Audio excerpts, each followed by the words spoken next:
जब question board पे draw कर दिया और बच्चे को समझा दिया, बच्चा कंसेप्ट समझ गया, सॉल्व कर लिया, घर गया।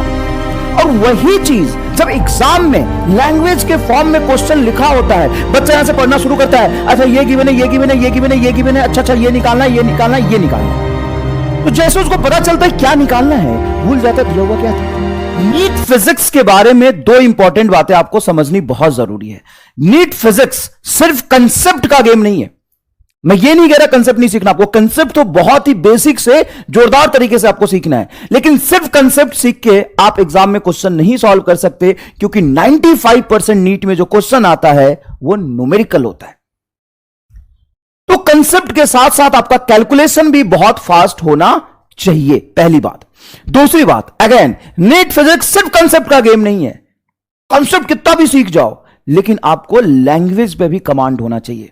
अभी से मैं कह देता हूं, लिख लो ये बात, नीट फिजिक्स में दो बातें इंपॉर्टेंट है, कंसेप्ट के साथ साथ कैलकुलेशन और दूसरा लैंग्वेज। सर लैंग्वेज का क्या मतलब है? लैंग्वेज का मतलब, अभी तीसरा आंख खोलता हूं तुम्हारा मैं, लैंग्वेज का यह मतलब है कि जब हम क्लासरूम में पढ़ा रहे होते हैं, जनरली मैं ऑफलाइन में 8-10 साल से पढ़ा रहा हूं, तो हम क्वेश्चन पहले बोर्ड पे ड्रॉ कर देते हैं। जब क्वेश्चन बोर्ड पे ड्रॉ कर दिया और बच्चे को समझा दिया, बच्चा कंसेप्ट समझ गया, सॉल्व कर लिया, घर गया।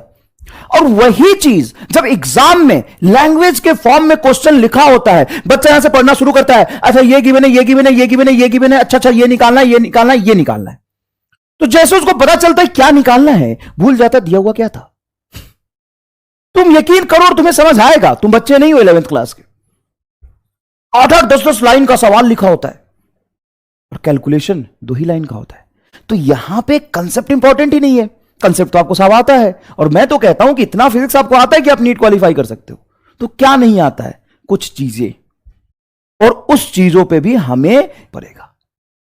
आप समझिए, आप नीट क्वालिफाई करना चाहते हैं, एक ऐसा एग्जाम जो दुनिया का सबसे बड़ा एग्जाम है नंबर ऑफ एप्लीकेंट्स के मामले में।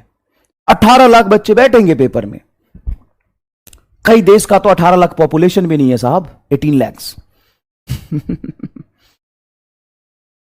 11th-12th के लेवल पे ये सबसे टफ एग्जाम है कट ऑफ के मामले में। किसका कट ऑफ इतना जाता है हाई? बताओ कौन सा एग्जाम है जिसका कट ऑफ इतना हाई जाता है? तो सर आप पढ़ाने आए हो कि डराने आए हो? डराने नहीं आए हो बेटा, जो फैक्ट है वो सच आपको 2 साल बाद पता लगेगी और तुम रोगी। वो सच्चा है ना कि आज सच बता दूं, ताकि अभी से तुम कमर कस लो, कुर्सी की पेटी बांध के बैठोगे, हां सर अब उड़ने के लिए हम तैयार हैं। तो आपको अपने कंफर्ट जोन से बाहर निकल के मेहनत करना पड़ेगा।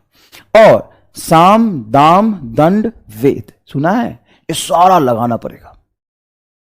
सिर्फ कंसेप्ट सीखना कभी भी कॉम्पिटिटिव एग्जाम के लिए सफिशिएंट नहीं होता है। उस कंसेप्ट को अप्लाई करके सवाल को जल्दी कैसे सॉल्व करे, यह बहुत ज्यादा इंपॉर्टेंट है।